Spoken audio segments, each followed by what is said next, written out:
Excuse me. What a way to start off the podcast with a fucking belch, dude. Right to the fucking microphone. Welcome to a very special CaptchaCast. Very special CaptchaCast. I may have had a few pieces of a chocolate bar. I'm just gonna leave it at that. So we are going protect our parks mode. Sunglasses down for this one, boys.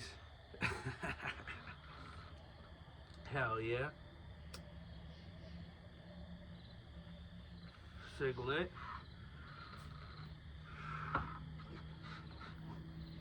I don't know what the fuck I'm about to talk about, dude, but it's about to be hella interesting.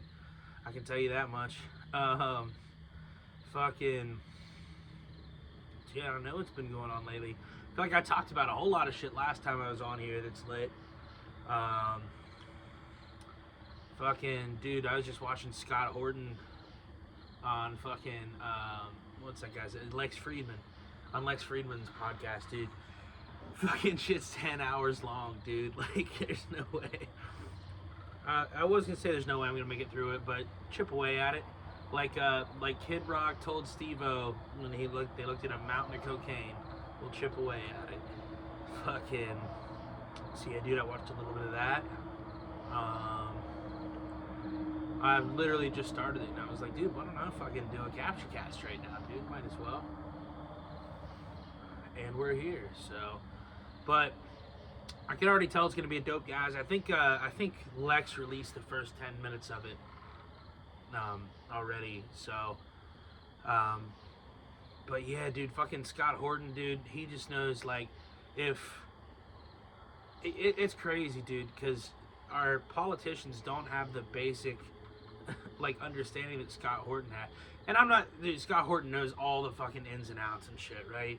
But for somebody to just be able to sit here and through public information and research, be able to write all these books that Scott Horton's written on foreign policy and all that, and be so right about all of them. And he's been saying the same shit for decades, dude. Like, he was in 2003, like, saying the Iraq War's bad, do not do this. And for him to just be able to do that, and the people whose jobs it is aren't fucking able to do that, dude. Like, aren't even able to fucking, you know what I mean? Like, I guess it's just crazy. Are they dumb? Are they incompetent? Are they purposefully trying not to see what makes the most sense? And it's probably a lot of all of those, dude. A lot of special interest, but also just a lot of, everybody's human, and everybody probably has their things that they're really good at, and the things that they're not really good at. Groundbreaking shit.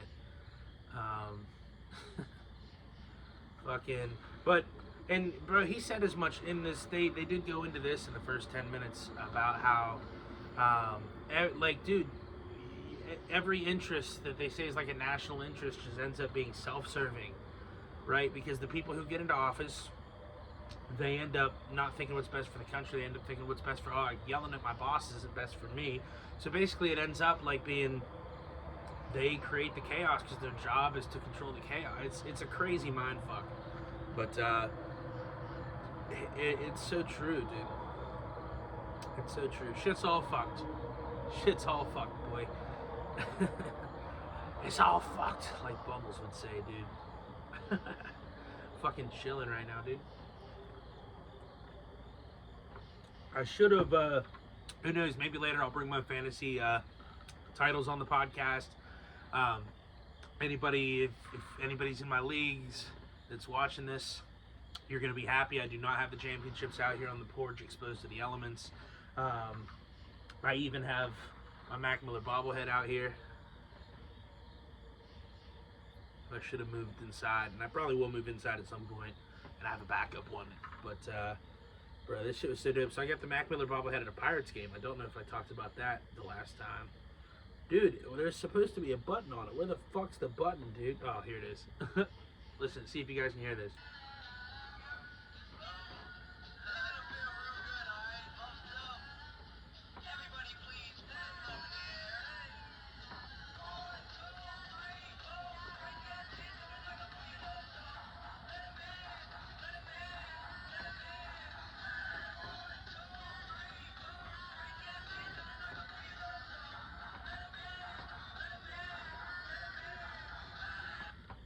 I hope y'all could hear that, because if not, you'd be like, what the fuck was he just doing with his hands? But yeah, dude, so that's the Mac Miller bobblehead. Got him in the Pirates game this year. That was pretty fucking dope. It was just weird seeing PNC Park sold out for a Pirates game. Because I've been to hella Pirates games in my life. And throughout my life, the Pirates have always been goddamn bad. Like, that one thing has never changed. And, fuck, as much as I love him, man. Bob Nutting needs to sell that fucking team, dude. He does know what he's doing. He's just sitting there making money, but he clearly doesn't care about baseball. Bob Nutting, please sell the Pittsburgh Pirates on the off chance this gets like a fucking million views or something. On the off chance, dude, the one thing I want to make clear to everybody, Bob Nutting, sell the fucking Pittsburgh Pirates right now, you piece of shit. Like, fuck. But, shit. So, yeah, Pirates suck. Oh, yeah, that's what so the Pirates have, apparently there have been 3 sellouts this year. Opening day, Paul Skeens bobblehead night, and Mac Miller bobblehead night. Each of those 3, by the way, the biggest crowd was Mac Miller bobblehead night, which I was glad to be a part of. But each of those 3 games, the Pirates played so bad that sell the team chants broke out at every single fucking one of those games, dude. And I got to be a part of the one during Mac Miller bobblehead night, so that was a fucking honor. It's fucking awesome. Sell the team, Bob. Sell the goddamn team. It was cool, though, because they had Mac's mom throughout the first pitch. Mac Miller's brother, whose name is actually Miller. It's where you got the second half of Mac Miller. Fucking going into it. Miller McCormick, Mac Miller. Anyways, So, his brother was there. One of Mac's childhood friends sang the national anthem, dude. That shit was beautiful, dude. That was a fucking awesome day. Awesome night. In between each half inning, they played Mac's music, dude. So fucking incredible. It was a great night. Team played like shit. We lost the game, but the Mac Miller bobblehead part of it was great. So, yeah, that was lit, though. But yeah, I had, 3 fantasy drafts yesterday. So we had the free league too. Feeling pretty good about both of my teams. I have all 3 of my teams. I have Travion Henderson in every league for some reason, but that's fine because I think Bro's about to go off this year. Make Ohio State proud. Yes, sir. I have Jalen Warren in a lot of leagues, which again, fine, because I think Jalen Warren's going to have a good year.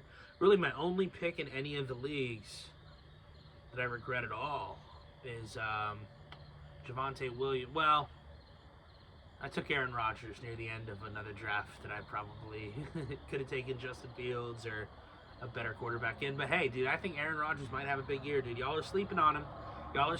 This is Brett Favre with the Vikings. I'm telling you right now. We'll see what the season has to hold, but I'm telling you right now, dude. But shit, so yeah, the only pick that I really regret is Javonte Williams. I had to take late in one draft. He's like my 3rd or 4th running back. But I don't know, dude. He looked good for Denver, but we'll see. Dallas is where running backs go to die. So we'll see, dude. Ever since fucking DeMarco Murray. Zeke had a couple great years, and then that bitch accused him of fucking domestic violence, and Zeke started sucking for goddamn no reason. I don't know. We'll see what happens. It's going to be interesting. I'm so fucking excited about football, dude. Football is back. Let's fucking go, dude. Ohio State, Texas this week. About to be lit. Ohio State about to, my prediction, win by 3-7, but I would hopefully win by fucking 2 touchdowns, dude. It'd be nice. We can. Who knows? We might have Quinshon Judkins. No, that's crazy. I have been seeing a bunch of articles that are saying, Quinshon Judkins might come back to Ohio State, but there's no fucking way. Apparently there's some, legal loophole where he could, he could somehow find a way back to play for Ohio State because he has year eligibility left and he's not signed yet. But I think there's a fucking 0% chance of that happening, dude. As much as I wouldn't blame him, dude. If I got drafted to the Browns, I'd be fucking out of there. Fuck that. It'd be interesting. Oh, bro, there's some huge... Fucking Rajah Jackson beating up that fucking wrestling dude. I feel like my light's fucked up over here. Let me get a little more height on this. Oh yeah, here we go. Let there be fucking light, dude. It's really not that much better.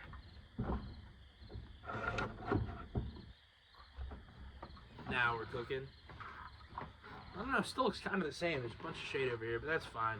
I'll just sit like over here. Oh, that's because the light's in the middle. Fried, dude. Yeah, dude, Raja Jackson beating up that cat's crazy. Apparently, they met each other outside. It was some wrestling event.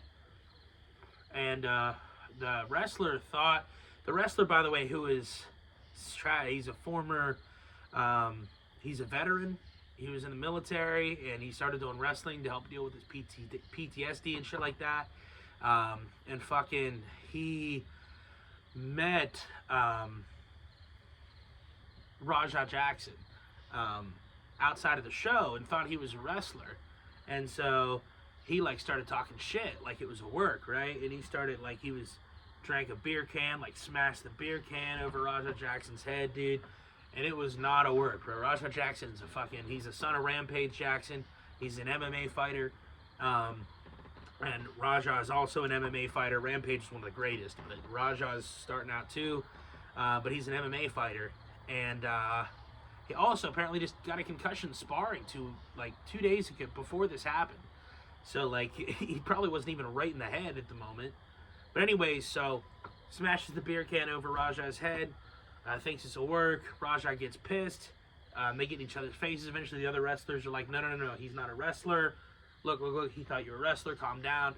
So then the two just shake hands, and it looked like all was cool, and they kind of worked out oh, you're going to do a spot. Get his ass back in the ring. You'll teach that motherfucker in the ring, right? And all the other wrestlers knew what they meant by in the ring, right? Fucking, I love wrestling, but they were all, kind of doing a work. And Raj was like, yeah, in the ring, for sure. And, bro. And even, this is what's going to fuck him in court. I'm sure y'all saw what happened now, so I'm not going to belabor the fucking point. But this is what's going to kill him in court, right? There were videos of him beforehand, sitting in the bleachers, recording on his phone, and, saying, oh yeah, they told me to get my receipt in the ring. They told me to go in there and lay one on him, and then they'll pull me off of him, and then I'm done. He's like, I'm gonna hit that motherfucker as many times as I can, or I'm gonna get as many in as I can, or something like that.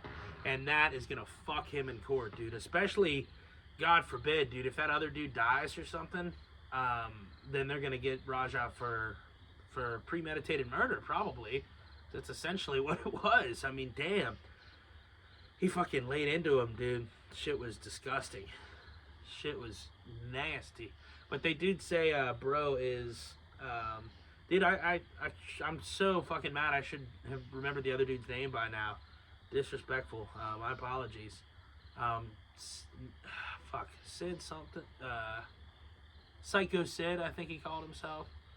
And I think they said that he is in stable but critical conditions, so we'll see what happens with that. It's gonna be fucking crazy though. And it obviously it makes Raja look the worst out of anybody, dude. He was out there afterwards saying, I'm tired of people calling me a bitch. I'm not a bitch. You can't just call me a bitch. I'm gonna stand up for myself. And it's just dude, if anybody's ever seen people that have fought or witnessed a fight, and I'm not talking about MMA, I'm talking about a bar fight and just people that go around fucking fighting people for no reason, dude, that's the type of shit. It was the same fucking energy of every high schooler that I remember back in high school when people used to fucking fight for no reason at 6 a.m. It was the same fucking energy, dude. I'm not a bitch. I'm tired of it. Nobody gonna call me a bitch. And it's dude, you just made yourself look like a bitch by doing that. You understand, right? That was the most bitch move you could have done in that situation, was fucking agree to some shit with a dude who apologized to you, and then fucking sucker punch him and keep hitting him after he's down and almost kill that motherfucker. Maybe kill that motherfucker. Who knows? That was the most bitch shit he could have ever done in that situation, dude. And I'm not calling him, bro. Let's say this gets big, a ton of views, and Raja sees this. Raja, I'm not calling you a bitch, brother. I'm really not. That action was some bitch shit, right? There's a big difference there. I don't believe. I mean, I'll call people a bitch, right? I ain't afraid of no ghosts. But I don't believe you just are like bad. You are a thing. I don't think that really exists too much. It's about where you're at when your story ends. So you can make really, really, really bad decisions. But, you know, if then life goes on and you get an opportunity to make some better ones or to hopefully make up for some of those bad decisions, bro. And that's what life is all about. And dude, I'm praying mostly for Psycho Sid, if that's his name. Fuck, sorry, Psycho. But seriously, praying for that dude. He seems like a good dude. He's a veteran. I hope he gets better, man. I hope he gets back in the ring. But I'm also praying for Rajah Jackson, dude. I hope he, first of all, I hope he recovers from his concussion. Like I said, that could have been the catalyst for this all. Yeah, I hope he just starts, I don't know, making better choices, I guess. You know, shit happens, man. Shit happens. Fucking, I was gonna say something. I do that all the time.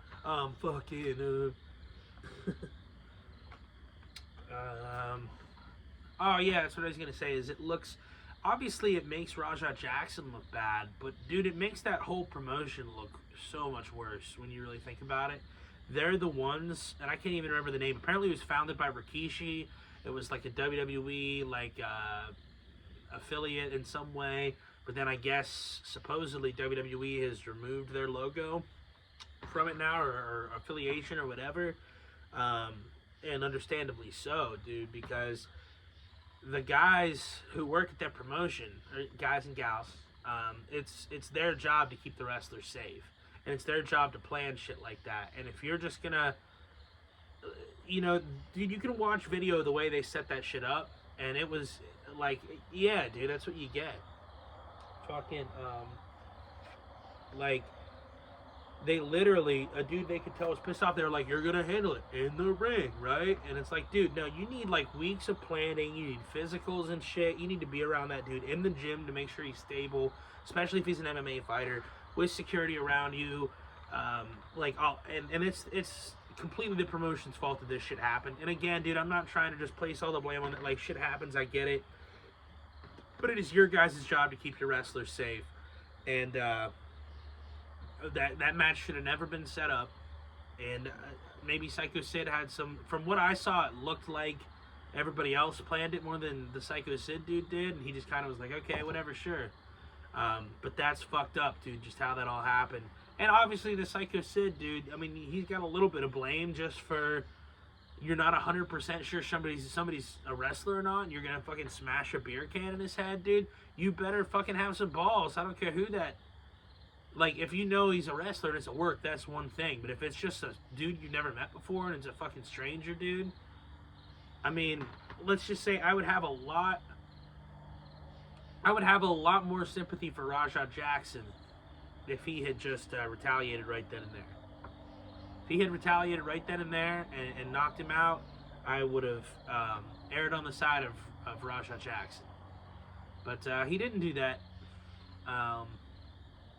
Interesting situation, man.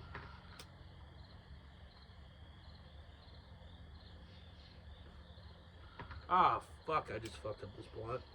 Damn, that sucks.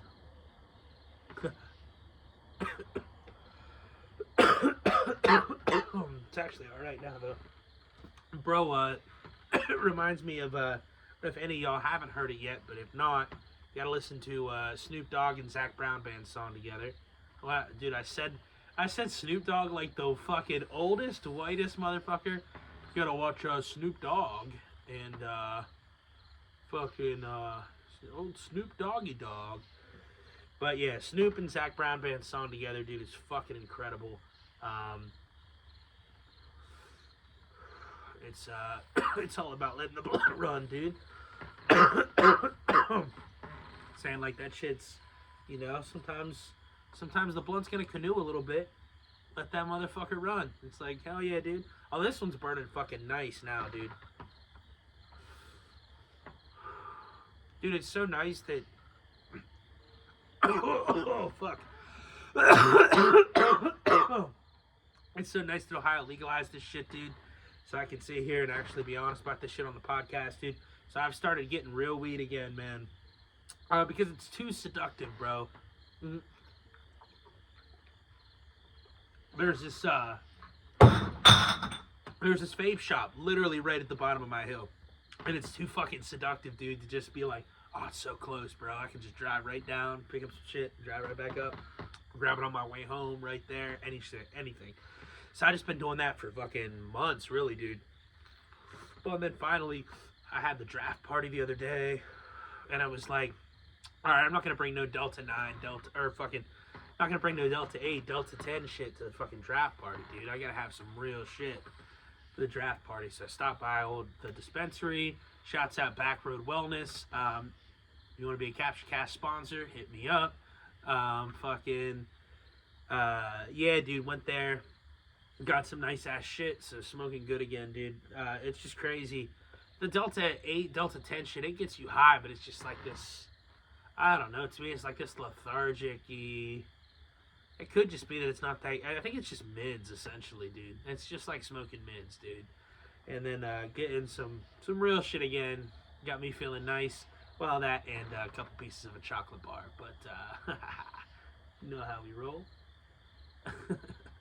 So, but yeah, oh my God. Backward Wellness, dude. I'm gonna plug them. They not for the chocolate bar at all. They do have edibles. That's not the chocolate bar I was talking about, but they do have marijuana edibles there. Cannabis edibles, I think is the fancy term.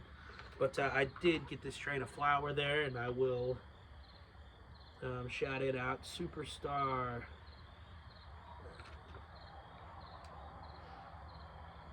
No, it's just called Superstar. Yeah, dude, big fire. We got 30.9% THC. Not bad, on the higher side. Got some other shit there that was 34%. That shit, bro. This shit's good. That shit, bro. Whole other level, dude. Although this and a chocolate bar, I'm above that level right now. So, a part of it, half of a chocolate bar, I guess. Feeling good, man. Feeling good. Got a little bit of shit to do tomorrow, but not too bad. Been getting a bunch of off days lately, so that's fucking excellent. See, this is starting to feel like a normal CaptchaCast, where I'm looking up, like, being like, dude, how much time? This has to have been an hour already, right? And it's like 20 minutes. I'm like, oh shit, all right. Not that I don't love talking to y'all, but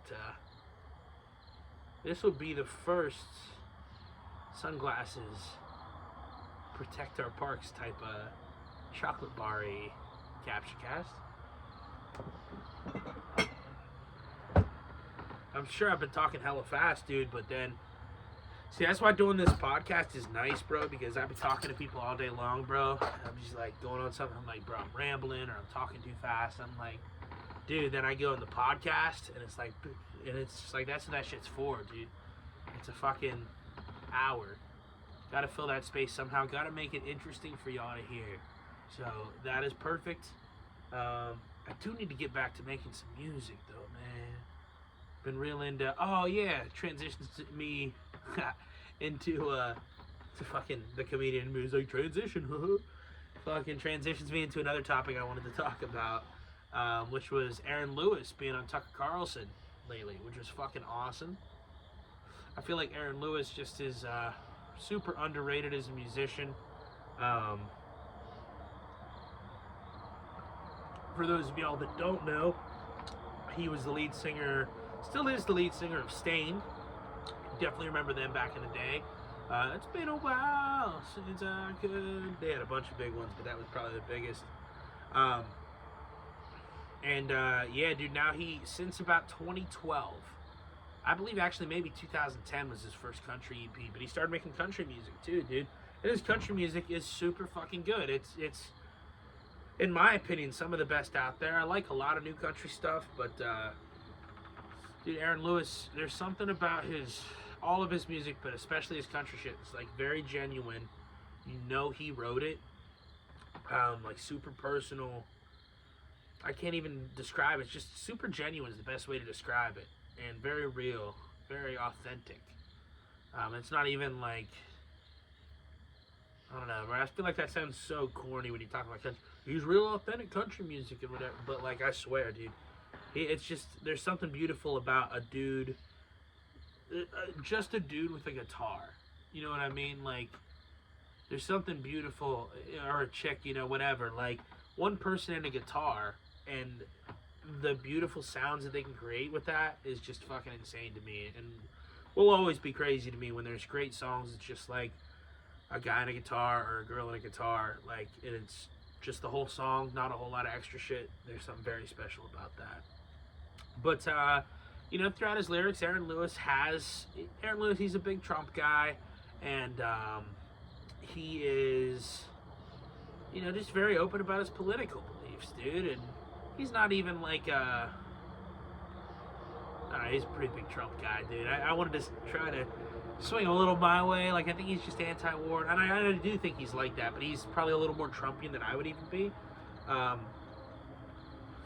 agree with a lot with what Trump ran on as I do to... Now, I agree a lot with what he ran on or what he says he wants to do, but then once he gets in there and starts... He doesn't fucking do any of it. But, anyway, so because Aaron Lewis will speak out about some of that shit on some of his songs sometimes, nobody plays him. And it's crazy, dude, and I get it. Not everybody, you don't always want to listen to politics or listen to music. I get that. First of all, 99, yeah, I'll even say 99, at least 95% of all his songs aren't political. But the thing is, you can hear left-wing politics in songs anytime you want to. The radio never has a problem with them, and I'm not saying it should either. There's great left-wing songs out there, and you need that. But it is weird. Like Aaron Lewis seems to never get any airplay on any country radio or anything. I don't know.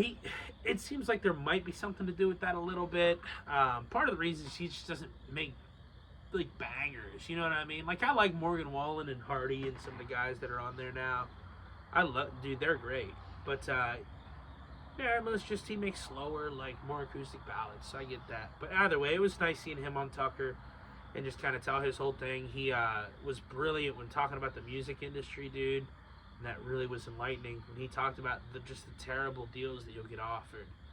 And he's like, but the thing is, there's 1,000 people behind you that want that record label.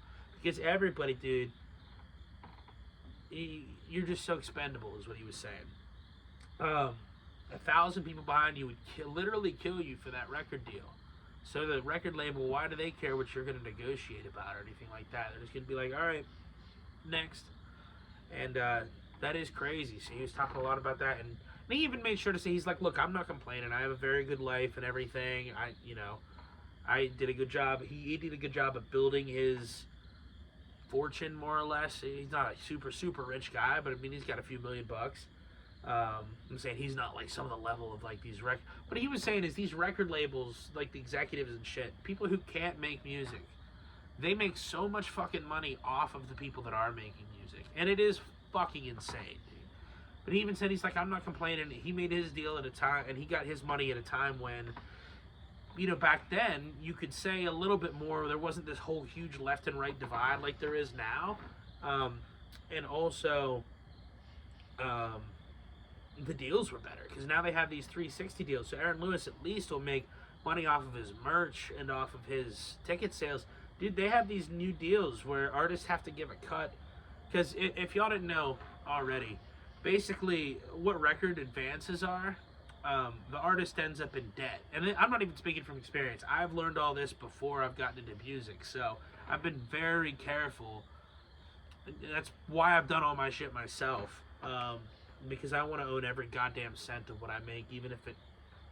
Now, and I'm not saying, oh, I'd be big if I had a record. Who knows, dude? But I wouldn't want to make the music that comes from that anyways. Like, I want to make what I want to make, and I don't think that's mutually exclusive. I do think I can still hone my craft, and I'm still saying I need to hone my craft, right? I'm not saying I'm anywhere near where I want to be, but I don't view music as like a competition like that. I don't view it as like, you are you know, you're taking somebody else's spot, and you're like, I used to view it like that, man, and I just want to make what I want to make now. And if it gets noticed and gets me made money and I can go play shows, fucking outstanding, dude. And if it doesn't, or if anybody says it could, but you're gonna have to change X, Y, Z, or you, sorry, dude. I'm stubborn. I don't like changing. I want to make my music. I'll stick with my fucking job and do that. If that's the sacrifice, and I hope it's not, but if that were the sacrifice, dude, nah, fuck you. I'll keep making music. Yeah. Fucking. But yeah, dude, it was a good episode of Tucker. Hearing Aaron Lewis on there talking about all that, because that's what I was gonna say too. Like that led me seamlessly in it about the 1,000 people thing. Because I was about to say, like, dude, anybody that's ever made music can tell you how bad you fucking want, like, a record executive to walk up to you and just be like, here you go. This contract means that your job is to play music. You don't have to work another shitty job to make money. Your job is to play music. You're going to play on all these shows. You're going to fucking do all of this. And all you have to do is keep making music. Dude, everybody wants that contract so bad. Even right now, dude, it gave me chills, the thought of somebody sitting there with that contract. But it's literally the devil coming up to you and asking you to sell your soul, because again, just the percentage of what you generate that goes to them, and the fact that it's like, okay, you can make music every day, but the devil told you every 4 years you got to come back, or every 3 years probably. Most of them are probably every 2 years, as quick as some of these albums are coming out nowadays. But every 2 years, you got to come back, make another album. And if you don't feel like writing anything, then if the muses aren't, sorry, you got to make an album, dude. All right, you know. Oh, by the way, anything you generate, we take a part of that, because we own you, we own your name. I don't know, dude. I feel like even saying it sounds darker than what it is. It's just a business, right? It is just a business, but music as a business is gross. You know what I mean, dude? And that's part of why I like Spotify and all this shit that you can use to stream it, dude. But I don't know, bro. I just had a weird epiphany, dude. It's such a fucking conundrum, dude. You like releasing. I like releasing music.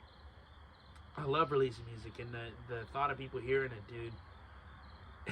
Bro, watch me have an epiphany live on the CaptchaCast, dude. Shouts out Chocolate Bars, dude. Fucking, yeah, man. I love making music and people hearing it, and that trumps the other side. But the other side is you kind of hate it too. You know what I mean? That kind of takes away from the music of it. When you're sitting here and you're like, oh my God, this song brings me so much joy, and I'm so proud of myself. I'm so glad that I made this, and it's not even pride. It's more of this means something to me. You feel this moment where I'm in. And then when you release it and it goes by, and you're just sitting there waiting for likes and likes and likes. And it's kind of like, bro, wasn't it better when you were just sitting with the song? Who cares who liked it, dude? But yeah, that was the epiphany. I just kind of dude. That's why, dude, I love chocolate bars. Haven't had a chocolate bar in a minute, dude. It's been a year and some months, but dude, epiphanies are sick. That was great. And yeah, literally, I did just realize though that still putting out music and having the 1 or 2 people even, I'm being super real with you right now because of said chocolate bars. Even the 1 or 2 people that might text me after a few weeks after a song's been out, been like, dude, that song was awesome. I really fucked there. That meant something to me, or I'm gonna listen to this one. Dude, that feeling is so fucking it's not even about pride. It's not even about, it's just the feeling of I did something good. You know what I mean? That was a good thing I put into the world.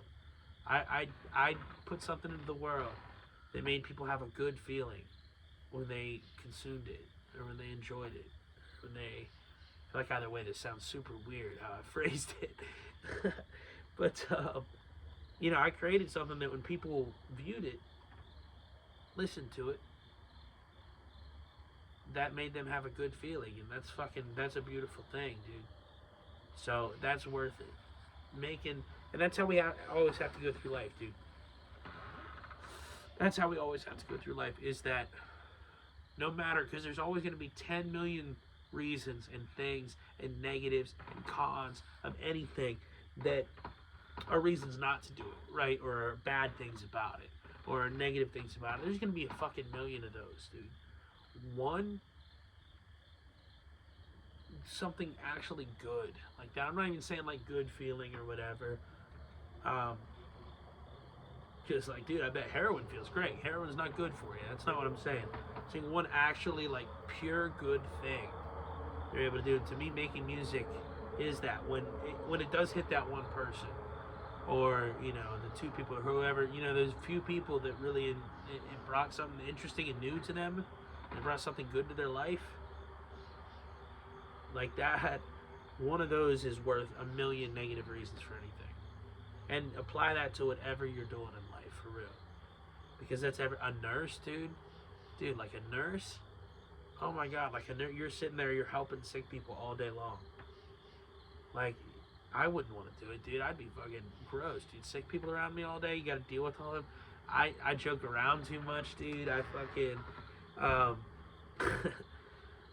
I'm too honest for that shit, dude. I'm too like, I can't care about people. This sounds shitty. I care about everybody. I love everybody, right? But I can't like sit there and physically like 100% focused one-on-one care for people all day, every day, that long in a row, man. Anybody that does that, nurses, doctors, teachers, and I might disagree with how some do it and agree with how some do it, and that's any profession. But psychologists, even though the field is kind of it's very interesting, but either way, there's a lot of psychologists and social workers and things that are really out there doing great things. And anybody that's just out there helping people, man, just know that, like, the millions of reasons every day that you're sitting there not wanting to get out of bed, not wanting to do what you need to do, not bringing your light and positive thing into this world. I know all of you, because I know me every day, dude. Like, and I'm not, what I do isn't even that positive, but I know all of you too. It's just how we are as people. You're all gonna wake up, and the first thousands and millions of things that go through your head are all gonna be the most negative shit. I don't want to get up. I didn't sleep enough last night. Fucking, oh man, I've been working this many days straight. Or then you start having the secondary ones, dude. Where it's like, oh, I was just off the day before. I was just off yesterday. I worked today, so I can't be mad today. Why am I mad? And then you get mad at yourself, and it just keeps. Bro, that shit. One good reason. One good thing. That's all. I didn't even mean it to get this deep, dude. This is how chocolate bars be. But, one of those good things, man. It's really, that's real shit. One of those good things. You gotta focus on that. That's the reason to get up. And it's so worth it. I promise you, because there's a bunch of people, everybody, dude. Nobody hears enough how worth it that one thing is to counteract all the other million things. And it is. I just want to be here to be the one to tell you that it is worth it. Keep doing that thing. The world needs you. If you stop doing what you did tomorrow, the world will fall apart. Really did. The world needs you. To just be you. And what's that thing you gotta do? Just be you. Literally. That's it. It's been a good CaptchaCast, man. What time are we at? 39 minutes, dude. Been checking right at the third intervals. Perfect. Let me light a cig. Drinking a beer.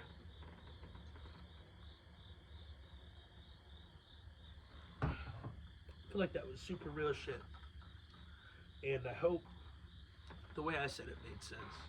That I'm not sure about. We'll figure that out tomorrow when I decide whether or not to post this shit.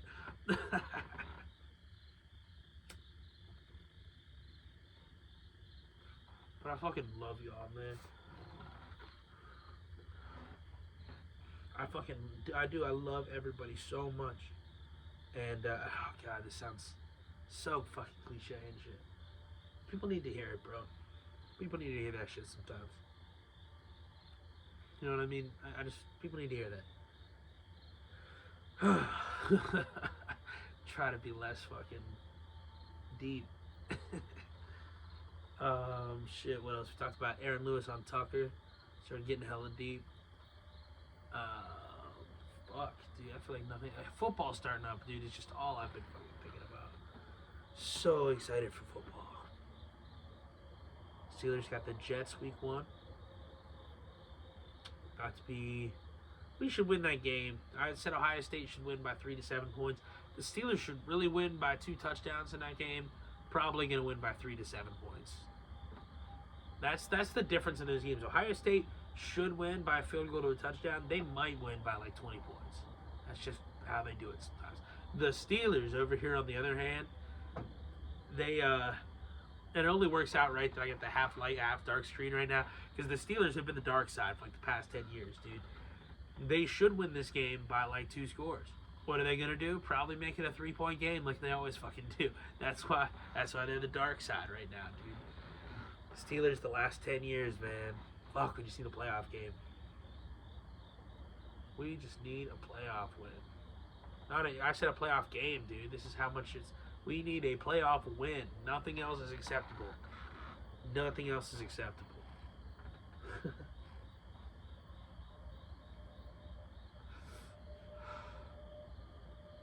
But yeah, so I get the next day off. I'm probably about to take my car in tomorrow. See what I might be able to get for it if I do want to trade it in. We'll see. And that's it. Might come back home. Might eat some more chocolate bars. Definitely have some more brewskis. Have some more Blunskis. Have some more American Spirits. Maybe record another CaptchaCast if we're feeling squirrely. We'll see how we're doing. We'll see. But yeah, besides that, writing jokes for this roast battle. I guess this roast battle is happening. Comedy Writers Guild this Thursday. I think the roast is going to happen around 11, but show starts, I believe, 9 p.m. Facebook Live. Comedy Writers Guild page. Go look it up. Me and this Brooklyn dude, Fred Brooklyn, from the, I don't know if he wants to say he's from the Sauced in the City podcast.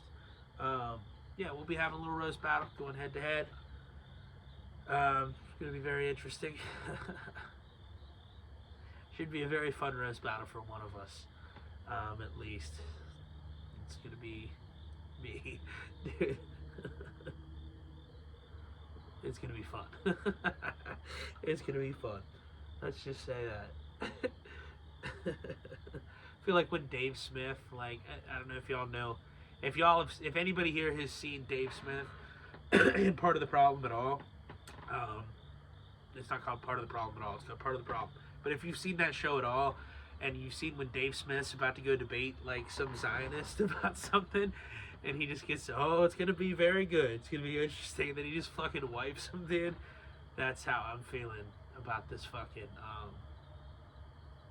roast battle. So, it's going to be very interesting. It's going to be very fun. Alright, I know we're only at 43 minutes, but, I'm probably going to end this. I got to take a piss. Maybe I'll probably finish smoking the cig first. And who knows, I could record a lot more of these over the next couple of days while eating some chocolate bars. I feel like this one was fire. Kind of like a little journal.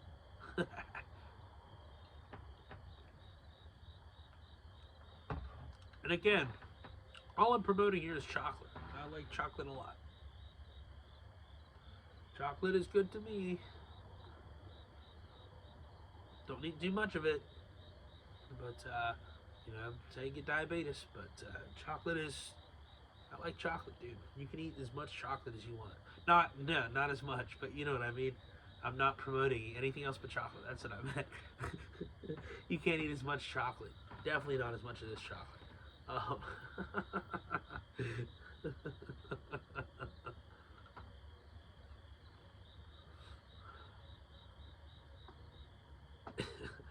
Me sitting here debating the pros and cons on if I post this, dude, is crazy. If I do, it's going to be, I think it's going to take the podcast to new levels. This is actually some conversation that has been really, really, dude, I think all my conversations and shit with myself, by myself, I think all my CaptchaCasts are interesting. But this one has to have been the most interesting. There's no way that it wasn't. On the other hand, we'll see how I'm feeling tomorrow about it.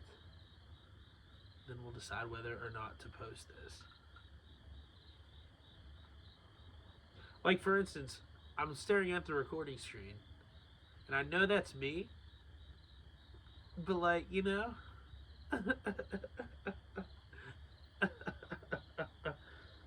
that is also a crazy thing to do.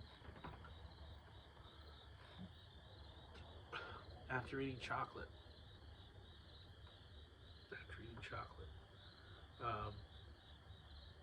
Nah, this has been fun, though. I haven't finished a cigarette with y'all, so what else will I talk about while I do that? Let me shout out my fantasy leagues real quick.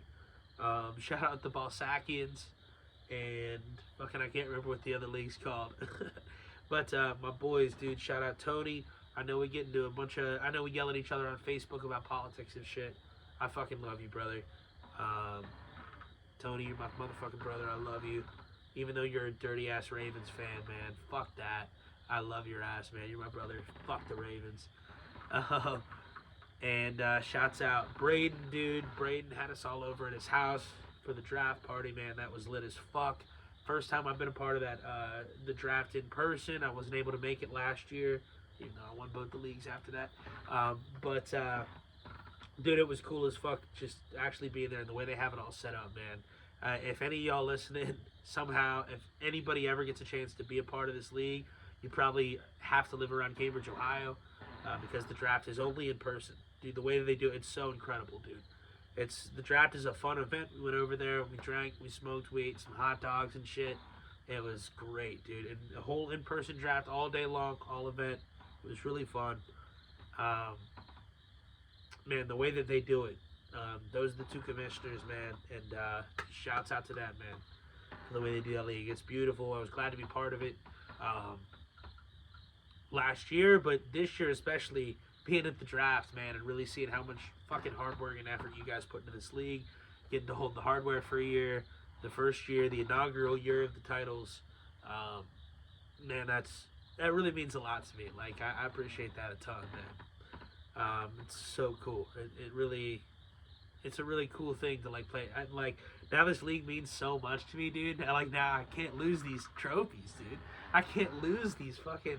Dude, did y'all see how nice? I'm gonna have to go get them. I told y'all I'd bring them on. That's how I led the podcast, right?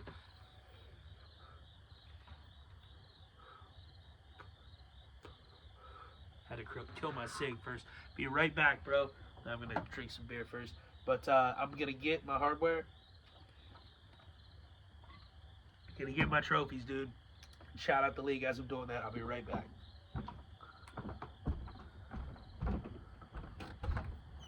Y'all about to hear me breathing this whole time.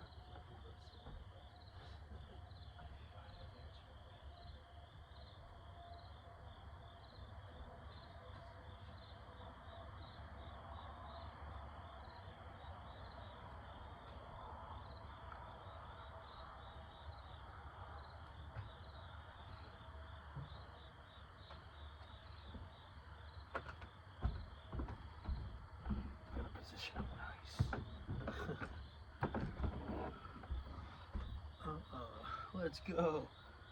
You can't see it really well here. I'll bring it closer to the camera at one point, but I believe that's the head-to-head championship. Actually, yeah, that might be the points league, because I think, I don't know, my team name's on there. I'll show that to you as well. My fat-ass belly's coming out of this. I'm fat as fuck right now. But, my team name at the bottom is Nakua. Spit on that thing, because I had Puka Nakua last year. Great team name. Etched forever in stone. Only could have been done the year the Hawk Tua girl came out, so fucking what a brilliant time for that to happen. God, I gotta piss so bad. And there's the belt for the head-to-head, I believe. But I thought Puka Nakua was on my points league team. I could be wrong, but it's the belt, dude. So appreciative. And there is somewhere you can see my team name. It's the other trophy, man. So appreciative of the league and the league commissioners. Love all y'all, man. Berg, Sog, fucking, oh god, I gotta piss. Nate, man, I love all you guys. If I'm forgetting anybody, I'm sorry. I gotta piss so bad. Ryan, I love you, Ryan. Y'all are my motherfucking brothers, man. Honored to be a part of the league, and hopefully I hang on to these babies for a while. Peace and love, y'all. Captcha out.